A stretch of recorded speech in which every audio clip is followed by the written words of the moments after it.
Welcome to Lectio Divina Reflections, Wednesday of the 10th week in Ordinary Time. A reading from the Holy Gospel according to Matthew. Jesus said to his disciples, "Do not think that I have come to abolish the law or the prophets. I have come not to abolish, but to fulfill. Amen, I say to you, until heaven and earth pass away, not the smallest letter or the smallest part of a letter will pass from the law, until all things have taken place." In today's Gospel, Jesus makes clear to his disciples what St. Paul describes in the first reading, namely, the Old Covenant with Israel is fulfilled in God's New Covenant for all who come to Christ in faith. God made the Old Covenant with his people so that the New Covenant could bring him greater glory.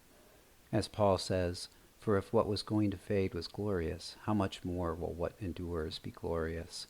The breadth and majesty of God's kingdom incorporates the glory of the old with the glory of the new, until heaven and earth pass away, and all things have taken place.